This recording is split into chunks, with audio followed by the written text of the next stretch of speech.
$25 plus əldə etmişik. $25 bu necə baş verir ki? Bəli, Amerika EI hərracından bayanalı idi, $25 idi.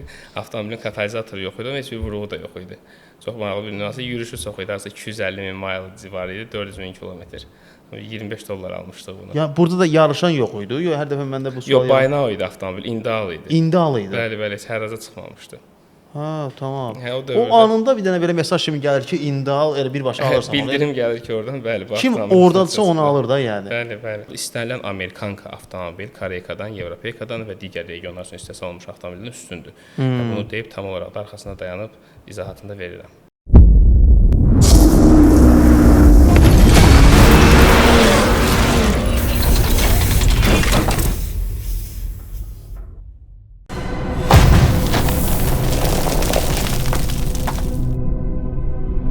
Texaco Havaline bu bir Chevron markasıdır. Azərbaycanda rəsmi distributor LVM şirkətidir.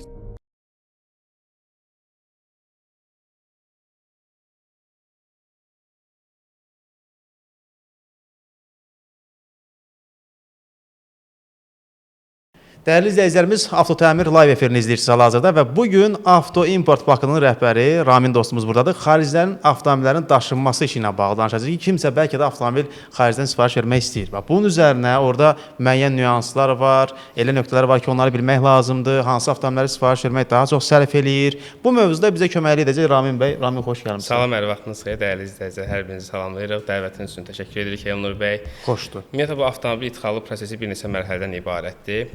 Ən xırda detaldan tutmuş, yəni qanunvericilikdən tutmuş, hansı avtomobilləri idxal etmək olar, mühərrik həcminə görə hansı modelləri idxal etmək sərf edir. Burada büdcə önəmlidir, komplektasiya, avtomobillərin yəni hansı segmentdə olduğu və s. Bu geniş bir mövzudur. İndi bu mövzunu bu veriliş ərzində xırda açaraq bütün məsələləri danışarıq. İndi əslində biz burada real hesablamada aparacağıq. Əlbəttə. Onları da hesablayacağıq, onları da paylaşacağıq. Yəqin ki, izləyicilərə maraqlı gələcək. Amma ilk olaraq sırf bu işdən məlumatsız olan şəxslər üçün bəlkə də ilk dəfədir kimsə sifariş vermək istəyir. Təbii ki, onun adamda bir qorxu olacaq. Bunu əgər bu mövzuda danışırsa, bunu mütləq toxunmalıyıq ki, adam var ki, deyir ki, qardaş, al qapıda, sat qapıda, görmədiyin avtomobilə pul vermə. Xaricdən mən avtomobil alıb gətirərsən, nə bilirsən, kəsilməyən qarpızdır, ay sürpriz olacaq, belə olacaq. Bax, bu belə düşünən şəxslər üçün fikrin nədir? Ümumiyyətlə, onlara bir vəziyyəti izah etmək adına nə deyə bilərsən? İlkin öncə onu qeyd edək ki, Avto İmport Bakı şirkəti 7 ildir fəaliyyət göstərir və mən bu şirkətin 7 il təsis və direktoruyam. Demək, hər gündə davamlı olaraq biz bu sualları almağa davam edirik. Nəzərinizə çatdıraq ki, o sualı soruşan dəyərli izləyicilər, yəni vaxtında o avtomobillər ölkəyə idxal olunmasaydı, ölkəyə gəlməsəydi, hal-hazırda küçələrdə gördüyümüz avtomobillərin hamısı idxal olunub. Yəni bu dəqiqədə o sualı biz verə bilməzdik. Yəni vaxtı ikən o avtomobillərin hamısı idxal olunub. Burada yəni sizin əsas qarantiyanız, zəmanətiniz nədir? Ödənişlərin rəsmi invoysla bank vasitəsilə həyata keçirilməsi, ilk öncə avtomobilin seçimindən sonra, alışdan sonra maksimum 5 gün ərzində, bir həftədən sonra sizə yeni şəkillərin, yeni liman videolarının təqdim olunması, konteyner yükləmə videolarının təqdim olunması və s. və s. Yəni burada həqiqiliyi əks etdirən bir neçə məqamlar var ki, biz onun hamısını həm fiziki, həm də qiyabi, həm də yəni formada sübut edirik ki, həqiqətən bu avtomobil alınıb, bu müddətdən sonra burada olacaq, rəsmi müqavilə imzalanır, bunlar hamısı hüquqi bizim şəxs tərəfindən, MC tərəfindən möhürlə təsdiqlənir və hər bir halda da əlinizdə sübut olur ki, siz həqiqətən bu avtomobili almısınız, sabah hüquqi müstəvidə hər bir halda istənilən yerə müraciət oluna bilər. Hüquqi müstəvidə deyəndə mən belə hallar da eşitmişəm də, deyirlər ki, sən bizdən almamısan ki, biz vasitəçi idik. Sən git xaricdəki olan şirkəti məhkəməyə ver, ya bu bizlik bir şey deyil, ora bizim üçün problem yaradır. Deyəsən, Çindən sifariş gələndə bir nəfər belə bir halına rastlaşmışdı. Ortada olan adam dedi ki, qardaş, mənlik deyil də, mən neyniyim, oradakı adamlar problem yaradır, onları ver məhkəməyə. Əslində bu qeyri-peşəkarlıqdır və ən sonuncu bəhanədir.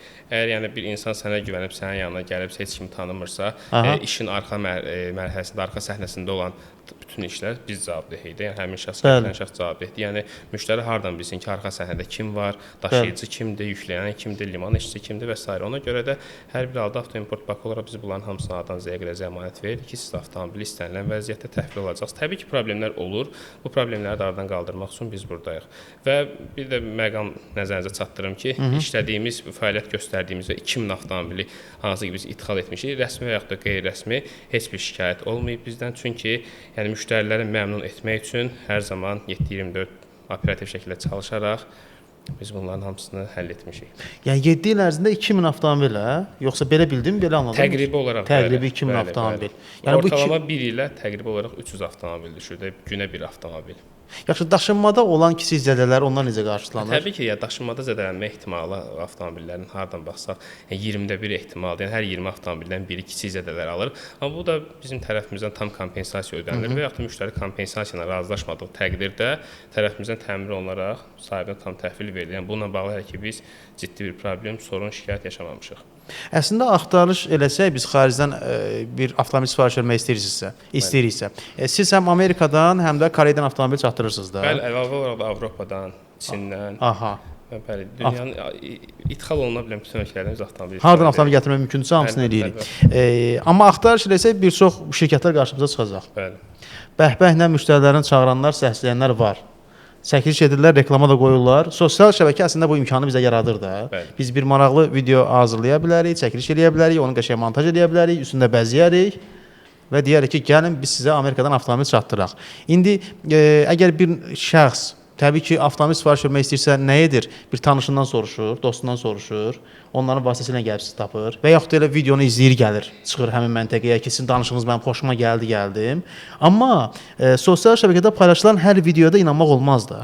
Hər danışana da inanmaq olmaz. Əgər adamlar tanımırlarsa, bax ilk dəfə müraciət edəcəklərsə, nəyə diqqət etməlidirlər? Hansı nüansı öndə tutmalıdırlar ki, onun üzərindən getsinlər, şirkətə müraciət eləsinlər. Nəyə fikir versinlər məsələn? Aydındır, hər bir Niyə məsələn məhz sizi seçməlidirlər? İlk öncə onu qeyd edək ki, Avtoimport Bakı şirkəti olaraq biz Azərbaycanda tək və ilk şirkətik ki, idxalçı olmamıza baxmayaraq idxal etdiyimiz nəqliyyat vasitələrinin hamısına mühərrik və transmissiyasına zəmanət veririk. Nə qədər zəmanət verirsiniz ki? Elektromobillərin, yəni avtomobilin təhvil zamanı aksizli mallar üzrə Baş Gömrük İdarəsində, yəni meyvəli gömrük terminalında təhvil zamanı mühərrik və transmissiya işlək vəziyyətdə olacaq. İndi təhvil al, işləyir. Bəli, təxvil alışın təbii o demək deyil də, indi meyvəlidən çıxdı 5 kilometr sonra nəsə oldusa biz bunu qarşılamayacağıq. Bəli. Yəni bunu da nəyə əsasən edirik? Çünki biz avtomobilin seçimini düzgün edirik. Öndən çox vurulmuş, radiator parçalanmış və yaxud da start olmayan maşınları, mexanikal problemli olan maşınları almamağa çalışırıq. Aldığımız təqdirdə müştəriyə öncədən bildiririk ki, məsələn biz bu avtomobili mühərrik və transmissiyasına zəmanət verə bilməyəcəyik. Bəli. Digər məsələyə də gəldikdə müştərilərin, yəni yeni müştərilərin, hansı ki potensial müştərilərin bizə inanması üçün həm Instagram səhifəmizdə, həm saytımızda, həm Facebook səhifəmizdə, LinkedIn-də, YouTube-da istənilən platformada, sosial şəbəkədə bizim 7 il ərzində gördüyümüz işlərə baxa bilərlər. Hansı maşınlar biz harda, nə zaman təhvil vermişik, bütün biz təhvil verdiğimiz maşınların demək olar ki, hamısını highlight eləmişik. Həm alışlarını, təhvillərini, müştərilərin feedbacklərini, geri dönüşlərini və s. Ona görə düşünmürük ki, hər hansı potensial müştərinin bizə inamsızlığı ola bilər. Çünki biz rəsmi müqavilə təqdim edirik, görülən işlər təqdim və bütün avtomobillər haqqında da A-dan Z-ə qədər detallı məlumat verə bilirik. Çünki artıq 7 il ərzində bütün maşınlar haqqında təcrübə toplanıb. O bəs problem yaşayan sürücülər harda aldanırlar ümumiyyətlə? Nəyə diqqət eləmirlər ki, başlarına nə gəlir ki, 100% belə əhvalatlar eşitmisiniz də sizdə ki, təbii ki. Məsələn, kimsə sizə müraciət edir, qardaş, bir dəfə sifariş vermişəm filan şirkətdə, belə bir problem yaşadım. Orada məsələn o adam hansı səhvə yol verib? Hansı səhvə əslində, yəni araşdırmaq lazımdır mütləq şəkildə. O həmin şirkətin komandasını, həmin şirkətin rəhbərinə hansı maşınlara təhvil veriblər, kimlərə təhvil veriblər. Ən azından girib təhvil videolarında rəyləri oxumalıdırlar ki, kimsə bu şirkət haqqında mənfi rəylər yazır. Düzdür, indi rəylər silinə də bilər, söhbət ondan getmir. Amma bir şey çoxluq təşkil edirsə, deməli orada həqiqətən problem var da. Ümumiyyətlə ondan da əlavə olaraq yenə deyirəm, insan mən düşünürəm ki, danışığından, detallı məlumat verməyindən, xərcləri A-dan Z-yə qədər parçalayaraq açmasından ki, bu maşın niyə sizə bu qiymətə başa gəlir, bunu neçə alsan, neçə başa gələcək. Biz çox o hallarla rastlaşırıq ki, deyirlər ki, maşını almışıq, digər şirkətdən bir maşın almışlar. Deyir ki, baxın həqiqətən xərclər doğrudumu? Deyirəm, hanı xərclər? Deyirəm, mənə deyirlər ki, sənin 24500 manata başa gələcək. Deyirəm, 24500 manat nədir? Alış, auksion komissiyası, sığorta, daşınma, gömrük hissəsi nədir? Sonra bura gəlir deyirlər ki, yox, biz DPN-or əlavə eləməmişdik ki, biz nə gömrüyün terminal haqqını əlavə eləməmişdik. O bizlik deyil, dövlət ödənişidir. Amma nəzərə almaq lazımdır ki, yəni o müştərilik də deyil. Bu insan gəlib sənə inanıb. Bəli. Səndən soruşur ki, nə xərclər olacaq. A-dan Z-yə qədər hamısını yaz da. Yəni orada 1000 manat xərc azaldanda düşünürəm ki, ancaq psixoloji mənfi təsir etmiş olur o müştəri. Yəni sən bunu al, sabah da deyir ki, allandığım maşın buradakı qiymətə gəldi. Bunların hamısına fikir vermək lazımdır. Hamısına fikir verdiyiniz təqdirdə heç bir artıq xərc olmur. Yəni hər də bizim bir müştərimiz deyə bilməz ki, mən avtoimportdan maşın aldım. 25 min demişlər, gəldi 30 min oturdu. Mümkün deyil. Çünki gömrük kalkulyator var da, dövlət bunu təqdim eləyib. Kalkulyator tam qəpik-qəpik düzgün işləyir. Yəni hal-hazırda gömrük xidməti, dövlət gömrük xidməti düşünürəm ki, ən düzgün və operativ işləyən orqanlardan biridir. Çünki invoice dəyəri nədirsə üzərinə daşınma gəlinir və tam olaraq da mühərrik həcmin kub santimetrə uyğun olaraq gömrük xərcləri orada çıxır. Onda məsələn tutaq ki, adam sizə müraciət edir ki, mən bu marka modeli istəyirəm. Bəli. Gəlib bir marka modeli üzərindən gedək görək. Məsələn, Amerikadan daha çox nə sifariş verirlər? Hal-hazırki vəziyyətdə bir çox segmentdən asılıdır. Orta və aşağı segmentlərdən biz Equinox-u deyə bilərik, Forte, Elantra deyə bilərik, Ford Fusion, Chevrolet Malibu bu kimi modellər deyə bilərik ki, daha çox gətirilir. Məsələn, deyək Equinox. Equinox-u da hesablayarıq. Mir Mehdi bəy bir maraqlı avtomobil yazır bizə. Yazır ki, Land Rover Range Rover 2020 P400 modeli. Yüngül zədəli və zədəsiz. Hansı qiymətə başa gəlir deyə bax indi bunun hesablamasını aparsaq. Tamam. Bırax. Amerikadan gətirəcək, düzdürmü? Bəli, gəlin indi burada həm zədəli, həm zədəsiz məsələsi var. İndi ortalama bir avtomobil deyək ki, zədəsiz nəzərdə tutduq. Biz bunu Mannheim hərracından platformasından əldə edəcəyik. Ortalama olaraq alış qiymətləri 22-24 min dollar aralığıdır. Lap deyək maksimaldan 24 min dollar. 24 min dollar? Bəli, alış qiymətidir. Alış qiymətidir. Onu manata çevirsək? Onu təqribən olaraq 40.800 manat. 40.000 deməli 800 manat belədir. Bəli. Düzdürmü? Bəli. Sonra bunun auksion komissiyası var, yəni hərrac komissiyası deyirlər buna. O istənilən platformada mövcuddur. Yəni biz ümumiləşdirək də Bakıya daşınma, sığorta, xidmət haqqı falan bütün xərclərlə birlikdə hardasa bu avtomobilin Bakıya gəlməyə 47-48 min manat olur. Artıq üzərinə gəldin. Bəli, bəli. Bütün xərclər daxil, gömrüksüz vəziyyətdə 48 min manat civarı maşın təhvil vermək olar. 48 min. Bəli. Yaxşı. Sonra gömrük rəsmiləşdirilməsində əgər 2020-ci ildən söhbət gedirsə, aksiz dərəcəsinin əmsalının 7 ildən aşağı olduğunu nəzərə alsaq, təqribən olaraq 23 min manat civarı, 24 min manat civarı. 23 min manatda üzərinə gəlirəm. Bəli. 23 min manatda belə üzərinə gəldik. Sonra bitdi buna. Bitdi. Bəs təmiri? Zədəsiz avtomobildən danışırıq. Zədəsiz dedin. Bəli. 71 min manat pul eləyəcək bu, düzdürmü? Bəli. İndi 2020 neçə mühərrikdən söhbət gedir? 3 benzin P400.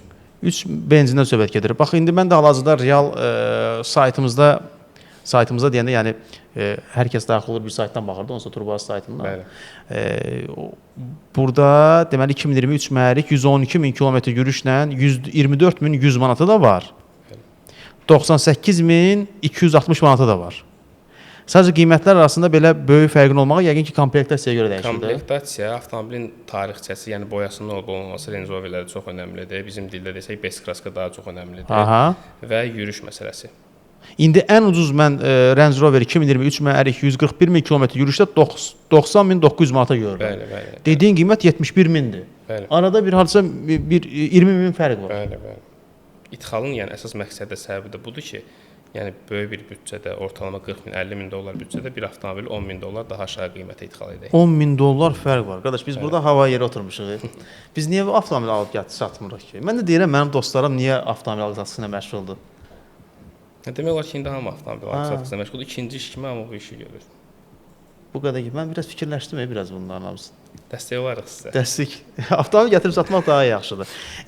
Real bir neçə avtomobil də belə hesablayarıq. Evet. Haval H6 necə maşında almaq istəyirəm deyə Murad bəy soruşur. Haval H6, Haval yəni öz sözünü demiş Çin markasıdır. Sadəcə olaraq bunlar gömrük rəsmiləşdirməsi ƏDV-dən azad vaxtında daha çox gəlirdi. Ona görə də hal-hazırki vəziyyətdə idxalı tövsiyə etmirik. Yerli bazardan almaq daha məsləhətdir. Vüsal bəy, bu sualı qanunedici səhifəsində yazın zəhmət olmasa Hüseyn bəy cavablandıracaq. Santa Fe 2008 2 dizel yağın markası vardı və yağı tökmək olar. Zəhmət olmasa məlumat verərdiniz deyə Fuad bəy yazır bizə. Fuad bəy, 2 dizel yağın markası və adı və nə yağ tökmək olar. Baxın burada mən sizə belə bir marka göstərəcəm. Havoline markasının söhbət gedir. Havoline yağını tapın, avtomobilinizə rahat süzün. Burada Havoline yağını göstərək. Yəni avtotəmir yağ dəyişmə mərkəzinə yaxınlaşa bilərsiniz. Bizim yağ dəyişmə mərkəzimiz 7/24 fəaliyyət göstərir. 050 444 55 35. Bu nömrələ əlaqə saxlayın, sizə köməklik göstərsinlər. 2020 Sonata 1.6 Samir bəy yazır. 20. Yox, bir dəqiqə. 2022 üzr istəyirəm. 2022 Sonata 1.6 yürüş 30 min 40 min. Full salon neçəyə başa gələr deyə bax indi hesablama aparaq. Mən də burada təbii ki real Azərbaycanda neçəyə satılır bizdə. Ona baxıram qiymətlərinə, çünki müqayisə özümə də maraqlıdır. Hardan gətirəcəyik bu avtomobili? Amerikadan. Bəli. Sonata 2022. Bəli. Baxın belə deyək də burada full dedikdə 2 komplektasiya nəzərdə tutula bilər. Yəni həm SEL Plus komplektasiya, həm də Limited komplektasiya. Ortalama olaraq alış qiymətləri, yəni dediyi yürüşə uyğun və komplektasiyaya uyğun 6500-7500 dollar aralığı təşkil edir alış qiyməti. təqribən manat ekvivalenti ilə 12500 manat civarı. 12500 manat. Bəli, bütün xərclər daxil bu avtomobilin Bakıya gəlməyi hardasa, yenə deyirəm, burada auksion komissiyası var, daşınma, sığorta, xidmət haqqı, bank komissiyası və s. Portu Bakı daşınması birlikdə hardasa bütün xərclər daxil 20 min manata gəlir gömrüksüz vəziyyətdə. Gömrüksüz vəziyyətdə 20 min manata gəlir. Yaxşı, gömrüklə eləsək bunu? Gömrüklə eləsək 28500, 29000 manat. 29 min də bu. Bu zədəsiz deyil də, düzdürmü? Yüngül zədəli avtomobildən söhbət gedir. 30 min hesablayaq onda. 30 min. Yəni 30 min manata biz Azərbaycanda bu avtomobili sürə bilərik də, düzdürmü? Sonata 2022 1.6. 30 min, 40 min kilometr yürüşlə, full komplektasiya. Deməli, bu qiymət Sonata üzərindən elədi 30 min manat. Bəli. Mən hal-hazırda bizdə paylaşım olunan avtomobillərə baxıram. Yürüş nə qədər olacaq onun? 30 min, 40 min də. 40 min miledir, təqribən olaraq 60 min kilometr civarı. Ən aşağı qiymətə paylaşılan Sonata tapmaq istəyirəm. Burada 40 minə də var, 38 minə də var, 37 minə də var, 36 min və ən aşağı paylaşım. Hə, bir dənəsini tapdım. 2022 bu 2 mühərrikdir, 1.6 deyil. 1.6 mühərrik 2022 mən ən aşağı qiyməti 36.200 manata görürəm. Yəni elədir. 36.200 manata.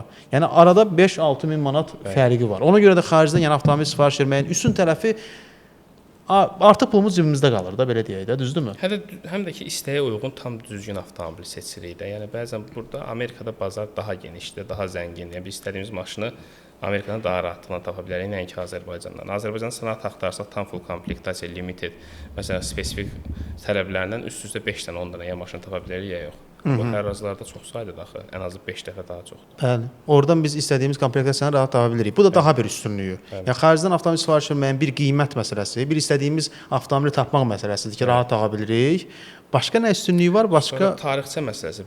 İndi Azərbaycanda hələ ki o sığorta sistemi o qədər inkişaf etməyib ki, yəni biz avtomobilin burada hansı tarixçə olduğunu, hansı qəzalardan keçdiyini bilək. Amma bu Amerikada tam inkişaf etdiyi üçün, yəni Carfax-ın avtomobilin raportuna baxaraq necə qulluq olunduğunu, hansı servisə baxır, necə sahibi olduğunu bilə bilirik. Amma buradakı avtomobillər təəssüf ki, mümkün deyil. Hamı deyir ki, birinci əl özümdə olub, amma elə ola mümkün deyil. Bəli. Bir də avtomobilin tarixçəsini biz bilirik. Bəli. Bu da əsas üstünlük. Elə 3 üstünlük saydıq da əslində. Ən azı 3 üstünlük, bəli. Ən azı 3 üstünlük. Sonra burada göstərilən avtomobillər zaten hamısı Amerikadan gəlib yüngül vurulur. Onların bəziləri sırf satış məqsədindən gətirilir və Çin, həmçinin Tayvan detallardan istifadə olunur. Lakin insan özü üçün şəxsi istifadə üçün avtomobil gətirəndə artıq orijinal ehtiyac hissələrinə üstünlük verir. Bu dördüncü üstünlük və yəni bu üstünlükləri daha çox uzada bilərik. Yaxşı, biz Amerika bazarı üzərindən ən minimum məbləğ nə qədər pulumuz olsa avtomobil sifariş verə bilirik və hansı marka modeli? Minimum sifariş məbləği 11500 manat olmalıdır ki, biz minimal tələblərlə bir avtomobil idxal edə bilək. Bu da bildiyimiz kimi Chevrolet Cruze modelidir. Ən aşağı qiymətə gələn avtomobil olur. Çünki həm mühərriki aşağıda 1.4-də, həm də ki, yerli bazarda yetər qədər tələbat var. İli nə olacaq onun? Minimum 2017 olmalıdır. 2017-ni biz 11500-ə gətirə bilirik. Mitsubishi Mirage? Mirage da mümkündür. Mirage da sadəcə o tələbatı çox olan maşın deyil. Mirage-ın mühərrikləri 1-2-dir. Alış qiymətləri minimum $500 alırlar. Da 11-12 min manat civarı mümkündür. Onu da gətirmək mümkündür. Hə, bizim yəni belə daha çox alınan tələbatlı avtomobil Cruze olduğuna görə Mirage-a baxanda ona görə onu hesabladıq biz. Yəni Koreyadan ən aşağı qiymətə nə gətirə bilirik? Koreyadan aşağı gətirən avtomobillər adətən Kia Morning-ləri idi, bir mühərrik idi. Lakin indi belə deyək də Koreyanın gömrük rəsmiləşdirməsi zamanı dəyər hesablanması başqadır, yerli bazarla müqayisə olunur deyə. Yəni onun idxalı sərfəli deyil. Baxsaz məsələn gömrük terminalına getsəz Kia Morning günlərlə dayansaq orada görə bilmərik. Yəni adətən Koreyadan ən çox idxal olunan avtomobillər həmişə olduğu kimi dizel avtomobillərdir. Grandeur dizel, Sorento dizel, Santa Fe Sportage, Tucson və s. Daha çox elə Koreyadan sifariş verilən, belə deyək də, bu avtomobillərin içərisində daha çox sifariş verilənlər elə Kia, Hyundai modelləridir də, dizellərdir, düzdürmü? Avantelər olur, Kia Fortelər olur, yəni Ceratolar, K3-lər deyirik, K5-lər falan, Sonatalar bunların ən çox dizel mühərrikləri gəlir. Çünki ekvivalent olaraq, yəni dizel Amerikada yoxdur axı. Benzinlə hibrid Amerikadan sərfəlidir, hamı Amerikadan alır ki, ən azı $5000 fərq var, amma dizel Amerikada olmadığı üçün Koreyadan alınır bu avtomobillər. Belə məsələn alqı-satqı məsələsində düzdür, dizel benzin məsələsini kənara qoysaq, komplektasiya üzərindən bəzən adamlar deyir ki, qardaş bu servis maşınıdır, servis maşınına tərəf gedənlər var, sonra Koreya maşını almaq istəyənlər var, sonra komplektasiyaya görə deyirlər ki, daha full komplektasiya Amerikankalar olur, ona tərəf gedənlər var. Yəni belə bölürük də əsasən. Əslində bunu biz ümumi dünya görüşlü bir insan kimi, üçüncü şəxs kimi baxsaq, analiz etsək, dünyanın ən inkişaf etmiş ölkəsi hansıdır? Hamı bilir ki, Amerikadır. Çin də yarışır ondan da belə Təbii ki, Çin amma hal-hazırda qlobal avtomobil istehsalçısı olsa da böyük markalarla müqayisə obyekti deyil də. Biz indi söhbət Hyundai Kia-dan gedir də. Yəni Amerika istehsalçıya istehsal zamanı daha yuxarı tələblər qoyur. Məsələn, bu maşının ön tamponları daha güclü olmalıdır, şivelerlərdən gedir söhbət. Aerodinamikası daha üstün olmalıdır, amortisasiyası belə olmalıdır. Çünki Amerika yollarına uyğunlaşdırılır axı. Ona görə də hər bir halda istənilən Amerikanka avtomobil Koreykadan, Avropaykadan və digər regionlar üçün istehsal olmuş avtomobildən üstündür. Bunu deyib tam olaraq da arxasına dayanıb izahatını da verirəm. Aydındır. Biz avtomobillər üzərinə dəyərli dostlar, siz də yaza bilərsiniz, dəyərli izləyicilər. Suallarınızı yazın, göndərin bizə. Onları da biz səsləndirək. Mən əslində qiymətlər üzərindən danışmaq istəyirdim. Düzdür, indi bir çox avtomobillərdə qiymət məsələsindən 5000 manat məsələn üzərində pul qalan. Məsələn 10000 manat cibimdə pulum qalacaqsa, daha çox məbləğdə, yuxarı məbləğdə avtomobil sifariş verdiyim zaman daha çox pul cibimdə qalır da. Düzdürmü? Belə gedir də məsələ. Bəli, çünki avtomobillərin qiyməti artdıqca, belə deyim, həm tələbat da azalır, sayı da azalır. Yəni ölkədə 10000 manatlıq avtomobil daha çoxdur, nəinki 100000 manatlıq avtomobil. Ona görə 100000 manatlıq avtomobili 80000 manat idxal etmək daha rahatdır, nəinki 10000 avtomobili. Amerikadan nə qədər vaxta gəlir? 3 aydır yenə də. 75-105 gün aralığıdır. Bu middle coast və east coast olduğu, yəni Amerikanın orta və şərq ştatları olduğu. Qərb ştatları olduğu isə məsələn Washington, Oregon, Kaliforniya, Arizona falan, Kaliforniya ştatından çıxdığı üçün Panama kanalından keçid falan 4 aya qədər uzana bilir. Hansı ştatdan avtomobil sifariş verməmək daha yaxşıdır? Verməmək? Hə. Bəzi Amerikanın rütubətli ştatları var ki, məsələn bunlar həm də soyuq ştatlardır. Ohio'dur, Michigan'dır, Wisconsin, New York, New Jersey. Bu avtomobillərdə bəzən mühərrikxanada biz paslar görə bilirik, korroziya uğrama görə bilirik. Bəs daha çox hansı ştatdan sifariş veririk? Təbii ki, Kaliforniya və ondan əlavə Washington ştatı, DC yox, ştatından gedir söhbət. Arizona, Oregon, Colorado özü olsun, Texas özü olsun, Florida, bu maşınlar hamısı yaxşı çıxır. Ən ucuz udduğunuz avtomobil hansı olub bu 7 il ərzində? Yəni qiymətinə görə ucuz da, belə deyim də. Məsələn, avtomobilin qiyməti məsələn deyə bilərsiniz ki, bu X marka, qardaş, bu avtomobilə hər zaman udurlar 30000 manata, mən bunu udmuşam 10000 manata ya 15000 manata. Elə təbii ki, alışlarımız çox olub. Söhbət yəni tarixin qalan ən ucuz alışından gedirsə. Məsələn, dostlar yanında belə fəxrlə deyir ki, qardaş, bu avtomobili neçəyə görmüsən? Mən bunu bu qiymətə utmuşam. Məsələn, hal-hazırda bu yaxınlarda bir alış həyata keçirmişik. Yəni Elantra N adlı bir model var. Elantranın adı yeni modeldir. 265 at gücünə 2 turbonla təchiz olunmuş. Normalda bunların alışı 7000, 8000, 9000 dollardır. Biz onu almışıq 4900 dollara. Yəni 3000 dollar fərqlə almışıq. Bu necə baş verdi ki, ümumiyyətlə? Yarışan yox idi yoxsa? Yox, avtomobil növbədən kənar yayda hərraca çıxmışdı. Normalda avtomobil məsələn deyək ki, hərrac olmalıydı 10 iyul tarixində, 7 iyul tarixində növbədən kənar hərracda idi. Biz də elə oldu təsadüfi gördük, bid vuran yox idi, avtomobili aldıq. Bir məsələ var.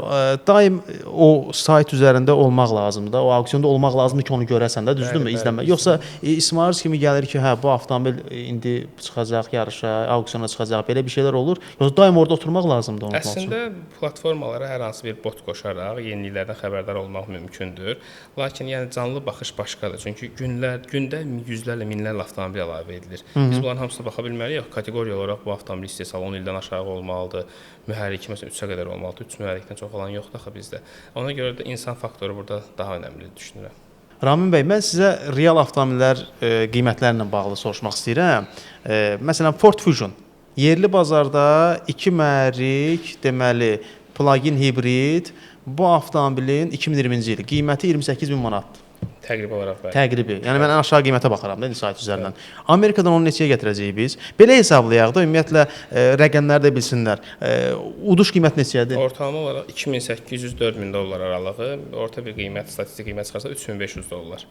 Yəni 6000 manat. 6000 manat, düzdürmü? Bəli. Üzərinə gəlirik, onun orada nəyi var? Auksion komissiyası var. Təqribi olaraq 1300 manat civarı. 1300 manat da bu eləyir. Bəli. Düzdürmü? Oldu 7300 manatımız yetdi artıq. Bəli. Sonra bizdə orada sığorta ödənişi var, daşınma, xidmət haqqı və s. Bunların hamısını ümumi olaraq 4500 manat üzərinə gəlsə. 4500 manat üzərinə gəlirik, 11800 oldu. Bəli. Və əlavə olaraq gömrük rəsmiləşdirilməsi, DP xərci, təmir falan bunlar da hamısı birlikdə təmir nəzərə alsaq hardasa 11000 manat civarı kifayət edir. 11000 manatda bu elədi. Biz 22800 manata artıq Ford Fusion 2022 plug-in hibridini sürə bilirik. Hibrid və ya plug-in hibrid tam hazır vəziyyətdə belə. Amma burada qiyməti 28000-dir. Arada orada 6000 hardasa fərq var. Hələ bu əgər biz bu avtomobili 3 il əvvəl öncə idxal etsəydik, gömrük rəsmiləşdirməsi ƏDV-dən azad idi. Onda biz bunu gömrüyü 9000 yox, 5000 manat hesablayacaqdıq cəmisi. O məsələ də var. Bu qədər fərq var. Gördüyünüz avtomobillərin çoxsu elə 5000 manatla gömrük olunub.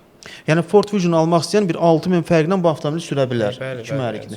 Yaxşı, Amerika bazarı üzərindən daha bir avtomobil Chevrolet Malibu 2020-ci ili biz hesablasaq, 1.5 mühərrikdən söhbət gedirsə, komplektasiya, vuruq dərəcəsi, rəng yürüyüş, bu kriteriyaların hamısı nəzərə alınmalı, bütün xərclər daxil 15000 manatdan başlayaraq Bakı dəfili mümkündür, gömrüyü daxil. 15000 manat. Bəli, bəli. Yəni ortalama olaraq 16-17 min manat desək, yaxşı bir avtomobil. Sayt üzərində 20000 manata paylaşılıb. Ortalama olaraq bəli. Yəni burada da harca bizim 4000-5000 manat 3-4 min manat. 3-4 min manat, yəni belə pulumuz cibimizdə Bəli, qalır. bəli, bəli. Koreya bazarı üzərindən daha çox sifariş verilənlər dizel, deməli Sarentolardır, Santa Fe-lərdir. Bəli. Bu avtomobillərin biz qiymətini hesablasaq, məsələn, yeni Sarento dizel 2019-20-ci illər hesablayaq da. Bizdə Azərbaycanda təxminən 45000 manat ətrafıdır da onun satış qiyməti. Bəli. Neçəyə gələcək o avtomobil Koreyadan? Ortalama olaraq yenə dediyimiz kriteriyalar nəzərə alsa, boya tayaqsız nəzərə alsa, hardasa 38000 manat civarı mümkündür. Bu Santa Fe-yə də aiddir. Hər ikisi həm Santa Fe, həm Sorento 2019-cu ildən söhbət gedir. Burada artıq 6-7 min manat Bəli, bəli. pulumuz cibimizdə qalır. Bəli. Koreyadan neçə günə gəlir avtomobil? Koreyadan hal-hazırki vəziyyətdə yeni bir daşıma mexanizması var. Yəni Koreyadan dəniz yolu vasitəsilə Çinə gəlir, Çindən isə birbaşa qatarla buna ekspres çatdırılma deyilir. Təqribi olaraq 35-55 gün civarı Bakı dəfili mümkündür. Tezləşib yəni Bəli, daşınma artıq. bəli. Qiymət də dəyişib onda. Yaxşı pul Qiymət xərcləyir. təqribi olaraq 1000 manat daha əlavə ödənişləndir. 1000 manat əlavə ödəniş olub. Bəli, və yaxud da müştəri istəyinə uyğun dəyişir. Yəni müştəri əgər bu gəmi yoluna, normal yola gəlmək istəyirsə, yəni də 75-105 gün gözləməlidir.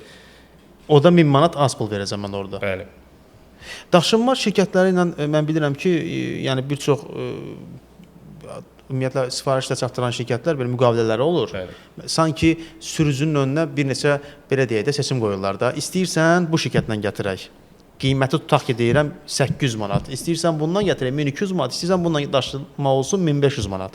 Orada fərqi avtomobilin sığortalanması məsələsidir. Daşınmasındadır da, yoxsa nəyində fərq Daşınmanın var? keyfiyyəti, sürəti və sığortalanma ki, yəni kim daha çox sabah avtomobil zədələndiyi təqdirdə işin arxasında məsuliyyətə dayanıb sığorta ödəyəcək. Məsələn, əvvəldə Roro gəmisi var idi, bilmirəm bilirsiniz yoxsa yox. Hamısı avtomobillərin hamısı açıq vəziyyətdə gəlirdi.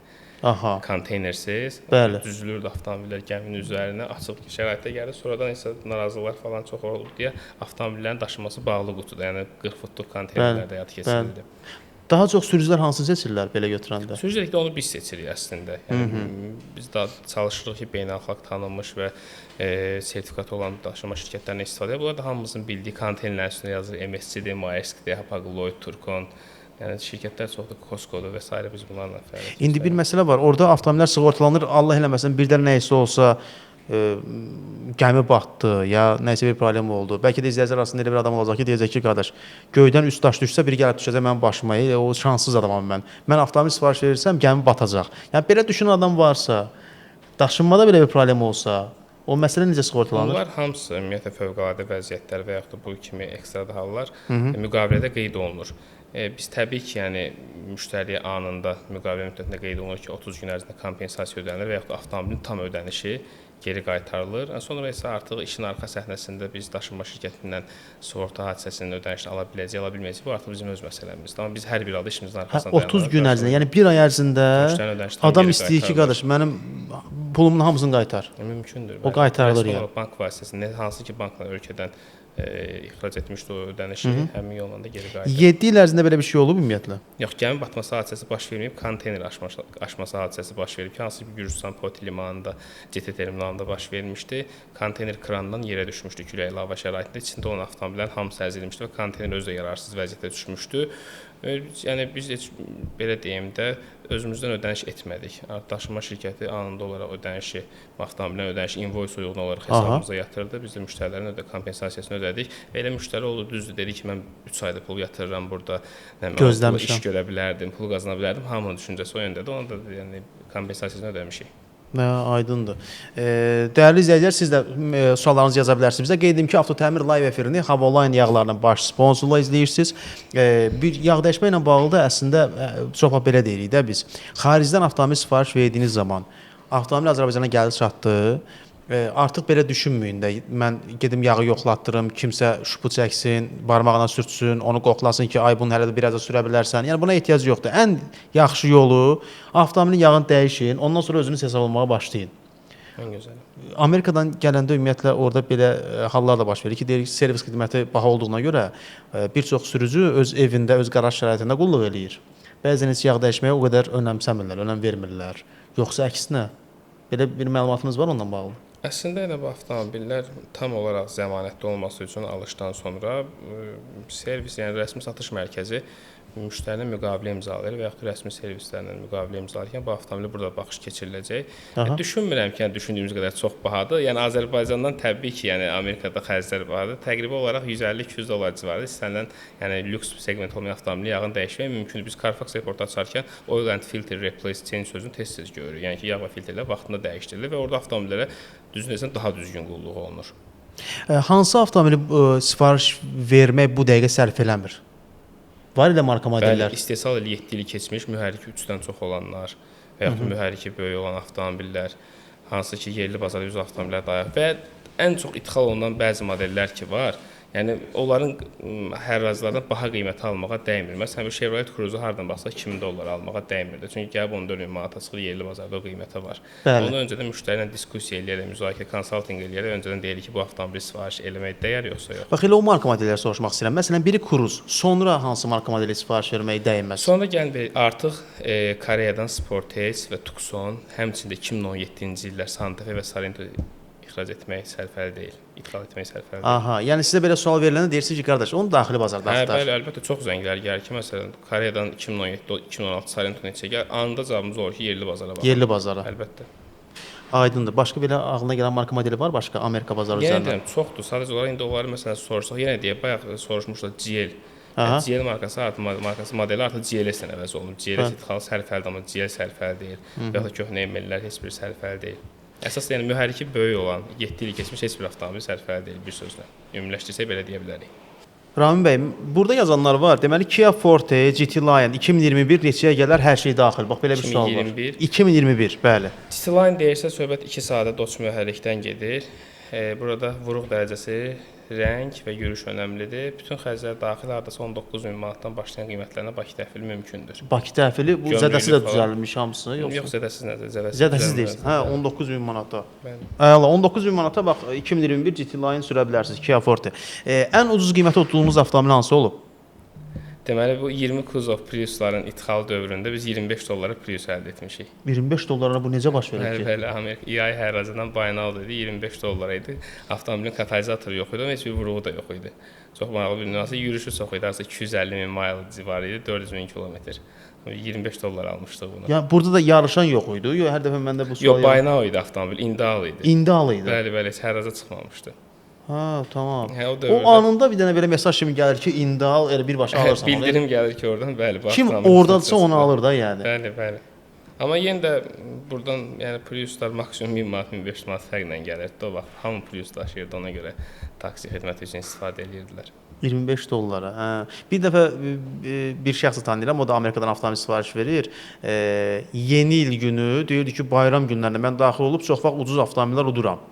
Bir dəfə yeni il günü dekabrın 31-də bir avtomobil udmuşdu. Bilmirəm həmin vaxtda bayram idi, yarışmırdılar deyə. Belə bir hal var ümumiyyətlə. Bayram günlərində auksionda avtomobillər daha ucuz olur. Əslində bu stereotipdir. Biz müştərilərdən tez-tez eşidirik ki, həm hava qaranlıqdır, həm saat gecdir. Yəni nəzərə alırlar ki, Amerikada bizim aramızda 10 saat fərqi var da, saat qurşağında. Yəni onlar hamısı stereotipdir. Hər bir avtomobilin gözləyicisi, izləyicisi var. Ona görə də hər hansı bir xüsusi gündə avtomobili ucuz almaq mümkün deyil. Auksionda Amerika bazarında xüsusi gün yoxdur da, yəni. Qeyri-iş günləri var təbii ki. Yox, endirim olan günlər. İyaydan növbədən kənar hərraclar var ki, bəzən avtomobil normalda çıxmalıdır, bayaq qeyd etdim, 10 iyulda, amma 7 iyul gecə saatlarında növbədən kənar hərraca çıxır. Bunu bəzən məsələn kimisə gözündən qaçır ki, 10 iyula gözləyir avtomobil, amma 7 iyul onu əldə etmək mümkündür. Koreya bazarında var xüsusi gün? Yox, mümkün deyil. Koreya bazarı daha çox enkar və daxili bazardır. Necə Koreya bazarında belə bir məsələ var da, desən yağış mövsümü var orada nəsə. Yağış mövsümündə daha ucuz olur. Belə hallar var? Avtomobillərin ümumi olaraq iqtisadi vəziyyətə uyğun olaraq və yanal vəziyyətə uyğun olaraq qiymətlərin bəzən düşüşlər yaranır. Amma bu o demək deyil ki, hansı özəl gündə avtomobil ucuz olur. Xaricdən avtomobil sifariş vermək istəyənlər qorxmasınlar. Əlbəttə. Qorxmasınlar, çünki biz rəsmi invoice təqdim edirik, rəsmi müqavilə təqdim edirik və mühərrik və transmissiyada zəmanət təqdim edirik. Bir də gömrük məsələlərində kimsə gömrüyə getmək istəmirsə, biraz gömrük qiymətləndirilməsi ilə bağlı bir məlumat verərdin, izləyicilərimiz məlumatlı olardılar. Hesablamada əziyyət çəkənlər, ümumiyyətlə gömrüyə getməsək, kimsə nümayəndə gedib bizim əvəzimizdən gömrükdən avtomobil keçidə bilərmi?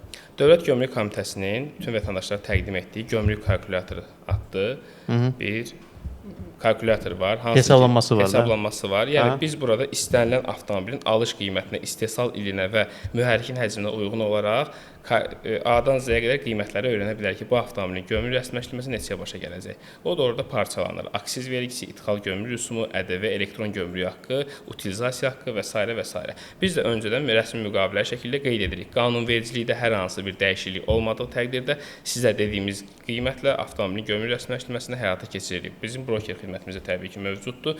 Müştərinin heç aksizli mallar üzrə baş gömrük idarəsinə getməyə ehtiyac yoxdur. Etibarnamə yazır qurumları təmsilçi etibarnaməsinin o avtomobili biz DP gömrük işlərini həyata keçirərək qapıda təhvil veririk. Özünüz nə sürürsüz? Hal-hazırki vəziyyətdə mən elektromobil idarə edirəm. Nədir marka modeli? Model 3 Tesla. Neçəyə udmusunuz onu Amerikadan? $6,800. Ümumi hesablasaq qiymət neçə? 19.500 manata başa gəlib. 19.500 manata. Mən niyə hər dəfə alıq-satıq işini görən şəxslərdən onu soruşuram? Çünki düşmə avtomobilləri olur. Onlar onlara heç vaxt qaçmazlar da o avtomobillərdən. Bu da düşmə avtomobil. Düşmə avtomobil. Bu bizdə neçədir bunun qiyməti? Hardasa 28-30 min manat civarı. Ay maşallah. Yəni 10 min manat indi rahat da sata bilərsən onun üzərində. Hə, gündəlik istifadə üçün çox yararlıdır deyə satmağı düşünmürəm. Hə, xeyirli olsun inşallah. O tam şarjla nə qədər gedir? Mən o ev şəraitində şarj edirəm. Təqribi olaraq 380-420 aralığı. Kimsə gəlib standart range, long range deyil, ona görə azdır. Yəni long range daha 450 kilometrə qədər gedə bilir. Tesla Model 3-də, hə? Model 3 bəli. Bu qiymətə yenə udmaq olar mümkündür? İndi artıq gömrükdə ədv tətbiq olunur. Bax, indi 23-24 min manat. 23-24 min manat. Mümkündür, bəli. Aydındır. Yavaş-yavaş efirimizi yekunlaşdıraq. Rahim bəy, çox sağ olun. Minnətdarıq sizə. Mən təşəkkür edirəm. Dəvətiniz üçün minnətdaram. Var olun. Xoş oldu inşallah. Sizə də. Bir daha görüşəcəyik. İnşallah. Dəyərli dostlar, Avtotəmir live efirini izlədiniz və efirimizi yekunlaşdırırıq. Gəlin efirlərdə görüşmək ümidi ilə. Hələlik.